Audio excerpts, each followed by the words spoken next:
जी, मैं आता सुनील सुनील जी जी। आपके पास। जी, सुनील जी, कर्नाटक में कुछ समस्याएं हैं भारतीय जनता पार्टी की। सीएम बहुत वीक है, नॉन एग्जिस्टिंग है। येडुरप्पा को साइडलाइन कर दिया गया था। उनकी डिमांड थी कि उनके बेटे को कैबिनेट मिनिस्टर बनाया गया। बीजेपी ने अपनी हेकड़ी दिखाई और उसको कैबिनेट मिनिस्टर नहीं बनाया कि येडुरप्पा को एक लेसन देना था कि तुम कौन हो, हम तुम्हारे बिना सर्वाइव कर सकते हैं। लेकिन जब लिंगायत के पूरे ग्रुप के अंदर रिवोल्ट होता है और वो कहते हैं कि हम बीजेपी को सपोर्ट नहीं करेंगे, तब इनकी आखिर में फायर फाइटिंग हो रही है कि कैसे भी करके येडुरप्पा को कोर्ट किया जाए। और उसको कोशिश की जा रही कि हाँ, शिवमोगा में जाके एयरपोर्ट का उद्घाटन हो दिया कर लिया जाए, कुछ किया जाए। दूसरा, कर्नाटक से फंडिंग बहुत स्ट्रांग है। कांग्रेस ने हेड स्टार्ट किया यहाँ पर कि जो 124 कैंडिडेट की जो लिस्ट रिलीज की पहली 224 में से, उसमें से 28 स्ट्रांग लिंगायत लीडर्स हैं और 22 वोकालिंगा लीडर्स हैं। ये एक बड़ा ही स्ट्रांग प्रेजेंस है, जो करीब करीब अब 50 व्यक्ति जो है 124 में से लिंगायत और वोकालिंगा के हैं कांग्रेस की लिस्ट के। पंचमशाली सेक्ट पहले से नाराज चल रहा था, उसको जो रिजर्वेशन मिलनी थी वो उसको नहीं दी गई है।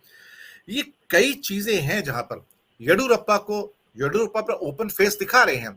लेकिन राहुल गांधी भी लिंगायत मठ में गए थे जब वहां पर थे, और आधा लिंगायत इस टाइम बटा हुआ है कांग्रेस में, और उसमें इसमें कोई शक वाली बात नहीं है, क्योंकि उसके अंदर भी लिंगायत के अंदर 4-5 पंथ हैं। तो वो सारे अपनी अपनी जगह पे अपनी अपनी रिजर्वेशन मांग रहे हैं जो उनको नहीं मिली है। आखिरी मौके पे बोमई ने फायर फाइटिंग करके 2-2% काट के 2% वोका लिंक का और 2% क्या कहते हैं कि इनको दिया है। लेकिन उससे लिंगायत के जो कुछ लोगों से मेरी बात हुई, वो नाराज है कि आप दूसरे के वोट काट के या हक काट के हमें क्यों दे रहे हैं। दूसरा, एक शोभा करंदलाजे जो कि वोकालिंगा की मेन लीडर थी बीजेपी की, जिसको पहले ही साइड लाइन करके स्टेट से निकाल कर उन्होंने सेंटर में भेज दिया था। तो बीजेपी के लिए परेशानियां कम नहीं है। मैं ये नहीं कहता कि जनार्दन रेड्डी की परेशानियां कम है या कांग्रेस की परेशानियां कम है या कुमार स्वामी की परेशानियां कम है। लेकिन भारतीय जनता पार्टी जो उसकी नाव चल रही है, वो अगेंस्ट द करंट चल रही है, और मोदी और शाह मिलकर कुछ भी कर सकते हैं। वो उसमें अगेंस्ट द करंट जाने की कोशिश तो कर रहे हैं, लेकिन कितने कामयाब होंगे तो जनता बताएगी। पर ये जो डगर है उनके लिए इतनी आसान नहीं है, जितनी पिछली बार थी उससे काफी ज्यादा कठिन है। सुनील जी। धन्यवाद दिनेश जी। कर्नाटक में भारतीय जनता पार्टी की स्थिति खराब है। खराब इसलिए है कि जो दिख रहा है, इन्होंने एक तो 2018 में भी इनको बहुमत नहीं मिला था। कांग्रेस और जेडीएस के कोलिशन इन्हें गवर्नमेंट कभी भी बहुमत नहीं मिला सर विधानसभा में अभी आज नहीं, तक। नहीं कहा बहुमत सरकार बनाने के लिए भी नहीं था। नहीं, बीजेपी कर्नाटक में थी ही नहीं ना, ये कोई कैडर थोड़े है। रामकृष्ण हेगड़े के जीवित रहने तक बीजेपी को खड़े होने के लिए जगह नहीं थी। उनके देहावसान के बाद जो समाजवादी नेता थे या कांग्रेस के नेता थे, उनको तोड़ तोड़ करके उन्होंने अपनी पार्टी खड़ी की। इनके पास कौन सा कैडर था, कहाँ के लोग थे जो उन्होंने अपने विचारधारा और कैडर के आधार पर जो बात करते हैं कि हमने पार्टी खड़ा किया। अन्य राज्यों में जो इनकी बात कही जाती है वो कर्नाटक में कभी नहीं थी और आज भी नहीं है। और 2018 में जब इन्होंने सरकार बनाई, उसके बाद स्थिति ये हुई कि येदुरप्पा को इन्होंने बाहर कर दिया और आरोप लगाया कि भ्रष्टाचार का, कि आप इनके ऊपर भ्रष्टाचार के बहुत सारे आरोप हैं, इनको बाहर कर दिया और लगातार उनको बाहर रखा। उनके बेटे को मंत्रिमंडल में शामिल नहीं किया। और आज जब चुनाव की स्थिति आ गई तो येदुरप्पा साहब आइकॉन हो गए। सम्मानित प्रधानमंत्री जी और अमित शाह की सभाओं में वो प्रमुखता से उनको स्थान मिलने लगा। यह एक एक एक अकेली घटना बताती है कि भारतीय जनता पार्टी कहां खड़ी है वहां पर। दूसरी चीज कि सर्वाधिक असफल मुख्यमंत्रियों में से अगर किसी गिनती करेंगे आप, तो बुमई साहब हैं। बुमई साहब के नाम पर, गवर्नेंस के नाम पर कहने के लिए सरकार के पास कुछ नहीं है। कोई सेक्टर आप उठा लीजिए, मतलब इतना संपन्न पढ़ा लिखा स्टेट होने के बावजूद भी इस देश के विकसित 10 राज्यों में से भी कर्नाटक गिनती नहीं है। ये हालत है कर्नाटक की। नहीं सर, नहीं ऐसा मत कहिए सर। सर, जो जीएसटी के आंकड़े हैं और जो पर कैपिटा इनकम के आंकड़े हैं, ये दरअसल बहुत टॉप 5 में है सर। ये टॉप 3 में आता है सर। ये अरे सर, 10,000 करोड़ से ऊपर का जीएसटी कलेक्शन है उसका, और पूरा का पूरा मान लिया सर, मान लिया मैं आप यहाँ वहाँ एजुकेशन की $4 से $5,000 उसकी सर। कोई दो राय नहीं है, कोई दो राय नहीं है वहां पर। लेकिन सरकार का योगदान क्या है, मेरे कहने का मतलब ये है, जो सरकार करती है मैं उसकी बात आपसे पूछना चाहता हूँ ना। एजुकेशन में क्या योगदान नहीं इसमें, ये लोगों का अपना एफर्ट है। मैं वही बात तो कर रहा हूँ ना कि सरकार का योगदान क्या है। आज वहां पे शिक्षा क्या स्थिति है, स्वास्थ्य क्या स्थिति है, किसान कितने असंतुष्ट हैं। इन्होंने उस मुद्दे को जो नकाब वाला मुद्दा है, इसको उन्होंने लगातार जीवित रखा। मतलब इसको एक केवल केवल केवल पोलराइजेशन करने के लिए। मेरा अपना मानना है कि सरकार के खिलाफ एंटी इनकम्बेंसी जबरदस्त है और ये बटा हुआ परिवार है। मतलब अगर इन्होंने जो जन समर्थन रैलियां निकाली, उन कई रैली पद यात्राओं में और रैलियों में येदियुरप्पा शामिल नहीं हुए, और कर्नाटक के भारतीय जनता पार्टी के अध्यक्ष के साथ गए ही नहीं। कई सभाएं हुई, उसमें येदियुरप्पा गए नहीं। ये लिंगायत और वोकालिंगा के दोनों समूहों में कांग्रेस के बड़े नेताओं, कांग्रेस ने जबरदस्त अपनी पैठ बनाई है। और जो आपने खुद भी कहा कि जो उन्होंने लिस्ट डिक्लेयर की, उसमें दोनों समुदायों के बड़े नेताओं को उन्होंने स्थान दिया। भाई यहाँ पे एक बात ऐड कर देता हूँ सुनील जी, की सीटी रवि जो कि फायर ब्रांड लीडर है बीजेपी के, जिन्होंने ये खबर फैलाई थी, इसके बारे में अनिल जी ने बात किया था कि उरीगोड़ा और नंजेगौड़ा ने टीपू सुल्तान का 1799 में कत्ल किया था। तो सीटी रवि जब गए वहां पे वोकालिंगा के मठ के स्वामी के पास, तो उन्होंने बहुत झाड़ सुनाई कि कितना झूठ फैला रहे हो तुम, ये बिल्कुल गलत बात है। और जो मठ का स्वामी है sir, he is a software engineer जो कर्नाटक में कई साल नौकरी कर चुका है और अमेरिका से आया हुआ है।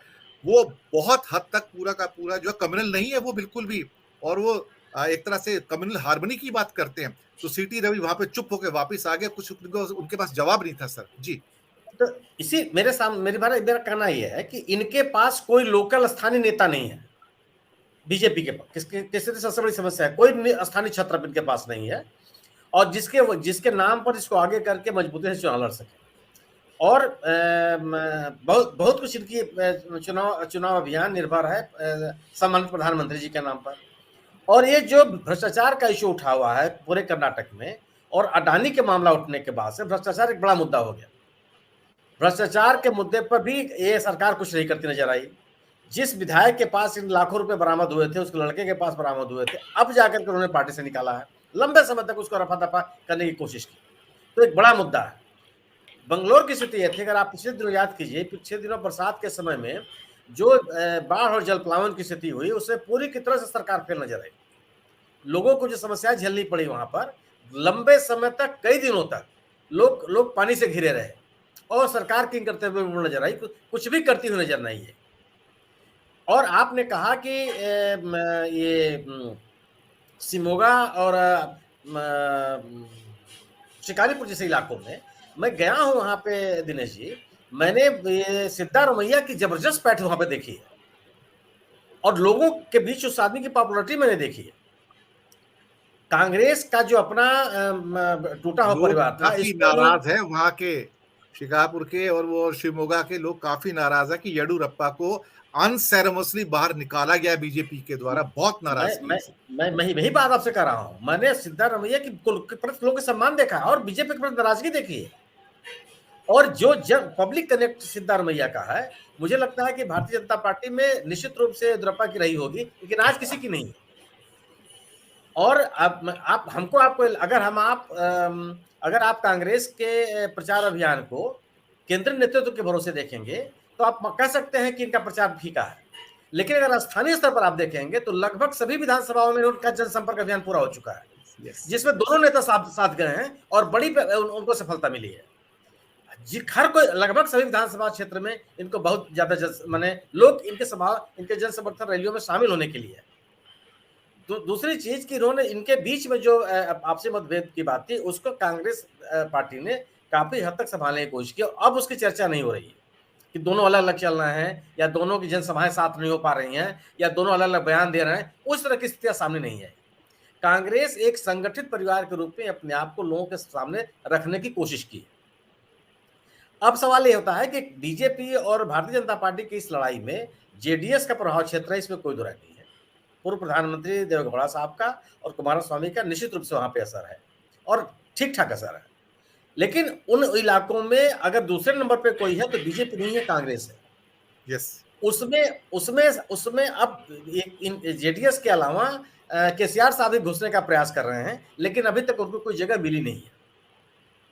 केवल और केवल स्थिति यह है कि अगर आम आदमी पार्टी और तृणमूल कांग्रेस के जाने का केवल एक संदेश जाता है कि विपक्ष एक नहीं है, एक नरेशन बनाने में भारतीय जनता पार्टी कोशिश करेगी कि ये बटे हुए लोग हैं और ये हमारा मुकाबला करने की स्थिति में नहीं है। अन्यथा जहां तक जन समर्थन का सवाल है, आम आदमी पार्टी और टीएमसी तो कहीं मतलब है ही नहीं है, कोई नाम लेवा नहीं है उनका। और मुझे लगता है हो सकता है कि हालांकि जिस आक्रामक तरीके से आम आदमी पार्टी ने और अरविंद केजरीवाल ने कर्नाटक में प्रचार करने की कोशिश की थी और अपने उम्मीदवार लाने की कोशिश की थी, हो सकता है कि राहुल गांधी के इस घटनाक्रम के बाद से वह अपने रणनीति में परिवर्तन लाए। वजह क्या है कि अब देखिए, अब राहुल गांधी का मामला केवल राहुल गांधी का मामला नहीं है, यह केवल कांग्रेस का ही मामला नहीं है। यह पूरे देश के स्तर पर एक ये संदेश है कि अगर आप अपोजिशन विपक्ष को स्वीकार करने के लिए तैयार नहीं है, यानी कि आप लोकतांत्रिक मूल्यों में आपकी आस्था नहीं है। अगर आप विपक्ष के साथ इतनी निर्दयता पूर्वक आपका आचरण होता है, तो इसका मतलब यह होता है कि आप लोकतांत्रिक संस्थाओं को मजबूत करने में के प्रति आपका विश्वास नहीं है। इसलिए बड़ा व्यापक मुद्दा बनता चला जा रहा है।